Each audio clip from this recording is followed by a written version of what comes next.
Et bonjour à tous, bienvenue sur la chaîne de l'Examen Crypto. Alors hier, je vous avais fait une vidéo dont le titre de la vidéo c'était Bitcoin, retour aux 30K bientôt. Ça, c'était ma vidéo hier matin et au final, on a réussi hier à toucher les 30K. On va revenir sur ce qui s'est passé hier. Mais d'abord, on va commencer par regarder un petit peu cette cryptomap qui est en grande partie dans le vert. Ça fait plaisir. On a eu des belles performances du côté du Shiba, plus 7%. On a eu le PP plus 7,2%, il revient encore à la charge celui-là. Solana plus 5%, SNX, voilà. Quoi qu'il arrive, dès que le Bitcoin repasse dans le vert, on a une map de liquidité de crypto qui suit le Bitcoin, donc forcément, il y a quasiment tout qui repasse dans le vert. Donc ouais, ça fait plaisir. Ça fait plaisir de retrouver un peu de force, de retrouver un peu de volume du côté du Bitcoin. On va regarder tout ça en détail. Allez, on démarre avec cette vue jour. Bien sûr, je rappelle à tout le monde que tout ce que je vais dire dans cette vidéo ne sont en aucun cas à prendre pour des conseils financiers. Alors, notre Bitcoin, hier, vous le voyez, qui a fait une très belle bougie. On appelle ça une bougie de ravalement. C'est-à-dire que là, ici, vous le voyez, avec la bougie d'hier, à un moment donné dans la journée, on a été taper les 30 227 dollars. Bon, bien évidemment, ça n'a pas tenu, mais on a quand même été les toucher. Mais on a clôturé la journée d'hier ici, au, combien c'était? Au 29 774. Et ce qui est bien, c'est que cette clôture, elle nous a permis de ravaler tout ce qu'on a eu depuis maintenant 15 jours. C'est-à-dire toutes les bougies depuis le 25 juillet ont été ravalées en une seule bougie d'hier. C'est quand même assez incroyable. Le seul problème, et c'est là où c'est dommage, c'est que vous le voyez parfaitement sur mon tracé, mais on a malheureusement clôturé la journée d'hier, malheureusement sous le bas du range, donc sous résistance. Bien sûr, tout ce que je vous dis ne sont en aucun cas des conseils financiers.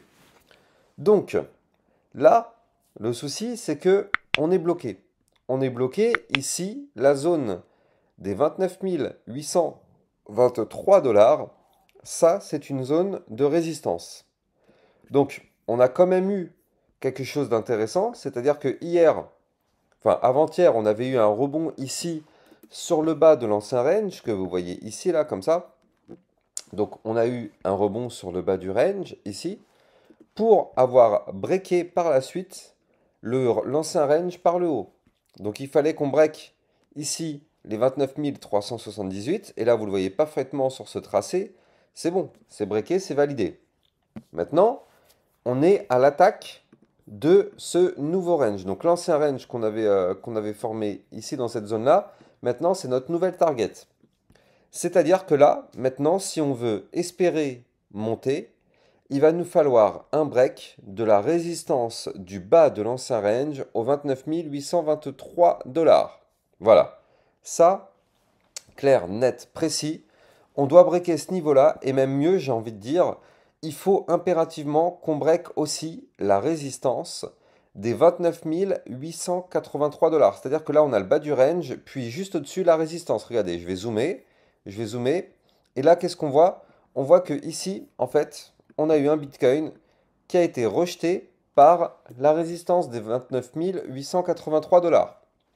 Donc tant qu'on n'arrive pas à gagner cette zone de résistance, c'est même plus la peine d'espérer quoi que ce soit, hein. Il y a beaucoup de personnes qui vont contacter, ouais Alexa, est-ce que ça va pump? Est-ce que ça va pump? Bah là, vous avez la réponse. Tant qu'on ne break pas cette résistance, il va rien se passer. On est sous résistance. Comment vous voulez qu'on pump alors qu'on est sous résistance? Donc là, on est sous une grosse résistance, le bas du range. Et quand bien même on arriverait à breaker ça, on aurait ici l'autre résistance.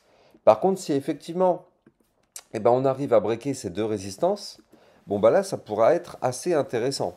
Parce que vous le savez, une réintégration d'un range par le bas, le but serait d'aller chercher par la suite le haut du range. Or, on aura un haut du range aux alentours des 31 070 dollars. Donc c'est intéressant. Mais bon, là pour l'instant, on est sous le range, donc on est bloqué. Pour le moment, tant qu'on n'arrive pas à breaker ce niveau-là, c'est pas la peine d'espérer quoi que ce soit. On a déjà eu un joli pump, donc ça c'est pas mal, hein, c'est un bon début. Maintenant, on va laisser retracer un petit peu. Vous le savez, après chaque pump, il y a toujours un retracement pour peut-être par la suite revenir à l'attaque de ce bas du range. Alors, on va quand même jeter un petit coup d'œil au niveau du calendrier économique, parce que ça peut aussi avoir des impacts. Aujourd'hui, donc, on va avoir à 16h30 le stock de pétrole brut qui va tomber. Et demain, on va avoir aussi des informations intéressantes avec l'IPC Core et l'IPC mensuel. Donc, ouais, franchement, ça pourra être aussi très intéressant, ces indices qui vont tomber. Enfin, c'est pas ça pourra, ça va être très intéressant. Donc là, déjà, c'est bien parce qu'on a un Bitcoin qui est remonté un peu, donc ça donne peut-être un peu le ton. Mais voilà, tant qu'on n'a pas vu les indices qui vont tomber jeudi, là, on a les prévisions, mais est-ce que ce sera vraiment comme les prévisions? C'est là que ça va jouer. Donc là, si cette semaine, on attend des informations, c'est ce qui va tomber jeudi. Jeudi, là, à 14h30, on a les 4 gros indices qui vont tomber. Donc là, ça va se passer demain. On reviendra dessus, bien évidemment, demain dans la vidéo.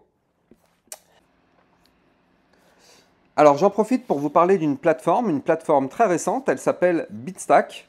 Donc ça c'est une plateforme plutôt révolutionnaire parce qu'en fait le concept est vraiment cool. C'est-à-dire que en fait l'application Bitstack, qui d'ailleurs je le rappelle est une application PSAN, c'est-à-dire qu'ils ont obtenu les agréments pour effectivement à vous apporter une sécurité et effectivement être qualifié sur le secteur européen. Donc ça c'est plutôt quand même un bon gage de qualité. Il n'y a pas beaucoup de plateformes qui ont obtenu l'agrément PSAN. Eux, ils l'ont, donc franchement, chapeau à eux. Mais bref, cette application, en fait, elle est quand même assez révolutionnaire dans son utilisation. C'est-à-dire qu'en fait, vous allez pouvoir connecter votre compte bancaire à l'application. Et donc, dans toutes vos dépenses du quotidien, par exemple, je ne sais pas, si demain vous allez au McDonald's, vous allez prendre un menu à 7,10 €, et bien, en fait, l'application va vous faire payer en réalité non pas 7,10 €, mais 8 euros. C'est-à-dire que l'application va augmenter à l'arrondi supérieur le prix que vous allez payer. Et en fait, le montant entre le prix que vous devez payer réellement et l'arrondi à l'euro supérieur, et bien en fait, ça ira dans votre portefeuille crypto-monnaie. C'est-à-dire qu'en fait, ça vous permet d'investir de façon douce, une sorte de DCA. À chaque fois que vous allez faire le moindre achat avec votre application, eh ben, vous allez cumuler effectivement des bitcoins derrière. Et ça va se mettre sur votre portefeuille crypto sur l'application Bitstack. Donc à chaque fois que vous allez faire la moindre dépense, je ne sais pas si vous allez faire l'essence, vous allez en avoir pour 30 euros à 23, et bien vous allez payer 31 euros et les 67 centimes d'écart, pardon, 73 centimes d'écart, et bien ceux-là, ils vont aller sur votre portefeuille sous forme de Bitcoin parce que ce sera directement converti en Bitcoin et ainsi de suite. Donc à chaque fois que vous allez utiliser votre argent pour faire n'importe quel achat, vous allez cumuler indirectement des bitcoins, ce qui fait que c'est que quelques centimes à la fois. Donc c'est quand même transparent. Normalement, ça ne vous fait pas un gap dans votre portefeuille, vu que c'est que quelques centimes. Et à la fin du mois, bah, ça fait que vous aurez par exemple investi de façon douce, peut-être, je ne sais pas, une vingtaine d'euros, une trentaine d'euros, une cinquantaine d'euros, de façon très très douce, de façon lissée. Et ça, sans même changer vos habitudes et sans même vous faire un trou dans votre portefeuille. Donc le concept est vraiment très très très intéressant. Si vous voulez tester et utiliser l'application, bah, vous allez trouver le lien en description de mes vidéos. Allez, on va se mettre en vue 4 heures. Vue 4 heures, intéressant parce que du coup, qu'est-ce qu'on voit? Souvenez-vous, je vous avais prévenu que là, le Bitcoin nous préparait un gros mouvement. Je vous l'avais dit qu'on était ici parce qu'on avait des bandes de Bollinger qui étaient très très resserrées. Et ce qui était plutôt bullish, c'est qu'en fait, on a fait une feinte, et ça, je vous en avais parlé, on avait fait la feinte de breaker les bandes de Bollinger par le bas, et le fait qu'on a réintégré tout de suite après, ça, je vous ai dit, ça sent quand même bon. J'ai pas forcément crié victoire parce qu'en trading, on peut jamais être sûr à 100%. Mais hier, je vous avais dit dans la vidéo, ça sent quand même bon parce qu'effectivement, réintégration des bandes de Bollinger en venant du bas, la plupart du temps, c'est pour les breaker par le haut. Or, qu'est-ce qui s'est passé? Là, on le voit parfaitement sur ce tracé. On a breaké les bandes de Bollinger par le bas, réintégré, boum, explosion par le haut. On a breaké les bandes de Bollinger par le haut. Et donc là, hier, on s'est fait rejeter par quoi? Eh bien, regardez ça, comment c'est chirurgical. Ici, la fameuse résistance des 29 883, elle est ici. On a touché, on a tapé, on n'a pas cassé. Donc là, voilà, c'est pour ça que là, pour l'instant, on n'a plus qu'à patienter de voir qu'est-ce qui va se passer. Ce qui est bien, c'est que là, en vue 4 heures, on a notre Bitcoin qui a démarré maintenant un canal haussier. C'est-à-dire qu'en vue 4 heures, regardez ce retournement de situation.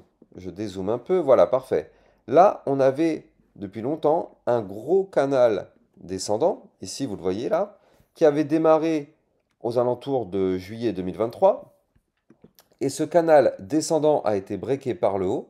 Et depuis, comme ce que je vous expliquais, quand on break un canal descendant, et bien derrière, c'est pour retourner la tendance, pour passer haussier, tout simplement. Cassure canal descendant, ça veut dire que là, ça y est, quand on casse un canal descendant par le haut, ça veut dire qu'on met fin à la chute. Ça ne veut pas dire qu'on va pump en one shot, et tant mieux d'ailleurs, on ne veut pas des pumps en one shot, surtout pas. On veut des pumps bien construits. Mais là, on voit qu'on a fait un retournement de tendance et que maintenant, on forme des points hauts de plus en plus hauts, alors que jusqu'à présent, c'était des points hauts de plus en plus bas. Et là, on forme des points bas de plus en plus hauts. Donc là, typique d'une configuration haussière. Donc ça, c'est intéressant. Même si c'est intéressant, on est toujours sous résistance. Donc pour l'instant, est-ce que ça va breaker? On n'en sait strictement rien. Tout ce qu'on sait, c'est que les niveaux, par contre, ça, on les connaît. Résistance 29 883. Puis après, on a le haut du canal qui va se trouver au 29 973 $. Ça, c'est les niveaux clés à péter si on veut du pump en V4 heures. Bien sûr, je vous mettrai des alertes en temps réel. Je rappelle que j'ai lancé un channel Discord concernant les alertes, concernant les mouvements du Bitcoin. Donc si vous êtes intéressé, vous allez trouver le lien de ce channel en description de vidéo. D'ailleurs aussi, je rappelle que j'ai un Twitter officiel sur lequel je vous diffuse des informations en temps réel, des analyses techniques en temps réel. Donc n'hésitez pas à venir me suivre sur ce Twitter officiel. D'ailleurs, vous allez trouver ici justement le lien pour recevoir les alertes concernant le Bitcoin. Et bien sûr, vous avez la description de mes vidéos qui contient mon Twitter officiel ainsi que d'autres informations. N'hésitez pas d'aller jeter un coup d'œil dans la description de mes vidéos. Alors, donc oui, comme je vous le disais, là, notre Bitcoin, pour l'instant, on est bloqué. On a eu un pump. En général, après le pump, on a toujours un retracement. Donc là, c'est ce qu'on a. On peut même d'ailleurs se mettre un petit Fibonacci là. Hop, un petit Fibo comme ceci. Voilà, parfait. Donc là, on voit que on a perdu le 0,236 Fibonacci. Et on va chercher le 0,382 au 29 632 $. Si on perd ce niveau, on ira chercher le niveau suivant 0,5 à 29 448, voire même revenir backtester les 0,618 au 29 263. Voilà. Ça, c'est les prochains niveaux de retracement. Chacun de ces niveaux sera un niveau de support. Donc effectivement, on peut très bien rebondir sur un de ces niveaux-là et reprendre de la force pour péter les niveaux de résistance que je vous ai donnés un peu plus tôt dans la vidéo. Voilà pour le Bitcoin, je pense qu'on a fait le point, on est vraiment chirurgical. Maintenant, on va regarder d'autres crypto-monnaies. Notamment, on commence par le Solana qui lui est très intéressant. Encore une fois, ceci n'est pas un conseil financier. Mais rappelez-vous, ça fait un bout de temps que je vous dis que le BNB et le Solana, il faut les suivre. Et d'ailleurs, le Solana nous a fait un magnifique rebond sur son ruban de moyenne mobile. Et là, vous le voyez, le Solana qui va chercher ici le haut de son canal ascendant. Pour l'instant, on n'arrive pas à breaker, c'est une résistance. Mais il faudrait qu'on arrive à breaker là, aujourd'hui, les 24,583. Si on arrive à breaker cette résistance, alors oui, on a un Solana qui pourrait continuer de pump. Il pourrait aller chercher la résistance des 25,903, voire même ici le haut du range, au 26,229. Et si on break ce range par le haut, bah vous l'avez compris, le pump va continuer pour aller chercher ici les 27,483 avant pourquoi pas d'aller chercher une autre petite explosion. Donc effectivement, ouais, Solana intéressant.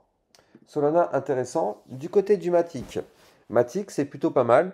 On voit que là maintenant, il a envie de nous faire le fameux pullback. Donc revenir backtester le bas du canal ascendant. Donc là, on va le laisser faire ça. Pour l'instant, c'est pas encore. On va le laisser faire. XRP. XRP qui tente de repasser au-dessus de la moyenne du niveau 0,618 Fibonacci au 0,6425. C'est une résistance. Tant qu'on est au-dessus, on est bloqué. Là, si on arrive à repasser au-dessus, par contre, c'est intéressant parce que ce sera un très joli niveau de support. D'ailleurs, je vous avais prévenu que ici, là, entre le 0,618 et le niveau 786, c'était une belle zone de rechargement pour du long. Donc, effectivement, pourquoi pas? Pourquoi pas avoir un XRP qui se remet effectivement à reprendre une petite configuration? On va voir ça dans les prochains jours. Litecoin pour l'instant bloqué. Bloqué, bon il a fait un point haut plus haut que le précédent là. Est-ce que c'est suffisant pour dire qu'on a démarré une tendance haussière? Non, moi ce que j'aimerais voir c'est ici à minima repasser au-dessus du milieu des... non, du ruban de moyenne mobile 20 périodes, 200 périodes au 87,43. Ethereum qui tente de repasser au-dessus du milieu des bandes de Bollinger. Je vais vous donner tous les détails. Bien sûr, je rappelle aussi que les likes et les commentaires sont très très fortement appréciés. Je rappelle que c'est grâce à ça que vous pouvez informer YouTube que mes vidéos sont des vidéos de qualité en mettant juste un like et en mettant un petit merci. Les algorithmes de YouTube vont comprendre que mes vidéos sont des vidéos de qualité et vont les mettre en avant dans les recherches YouTube. Donc je compte sur vous, ça permet à ma chaîne de grandir et ça permet surtout à mon travail d'être vu. C'est dommage de faire un travail qui n'est pas vu, donc je compte sur vous pour jouer le jeu les amis. Ça vous prend à peine 10 secondes, le temps de mettre un like, vous cliquez juste sur le petit bouton like et mettez un commentaire, même si c'est merci, c'est amplement suffisant, je vous en remercierai énormément. Donc là, l'Ethereum, bon bah tant qu'on est en dessous du milieu des bandes de Bollinger ici, 1856 $, on est bloqué. Si on arrive à péter ça, on ira chercher le haut des bandes de Bollinger, 1894. Et je rappelle que sur l'Ethereum, il faut qu'on break les 1933 si on veut du pump. Atom Cosmos qui pour l'instant rebondit sur la ligne de tendance haussière. Pour l'instant, pas de mouvement intéressant à proprement parler, hein. Pour l'instant, on est bloqué. Donc voilà, on va suivre ça. Pour moi, c'est ici le niveau à breaker sur le Atom au 8,950. Et le Polkadot qui a trouvé un beau rebond sur son support, ça c'est parfait. Maintenant, ce qu'on veut voir, c'est une réintégration de l'ancien range, c'est-à-dire une clôture jour au-dessus des 5,158 pour effectivement nous faire quelque chose d'un peu plus sympa. Voilà, j'espère que vous avez kiffé la vidéo. N'oubliez pas d'aller regarder dans les descriptions pour recevoir le lien des alertes concernant le Bitcoin, très important. Et quant à moi, j'ai plus qu'à vous souhaiter une excellente journée. Je vous dis à plus tard pour une prochaine vidéo. Ciao, ciao!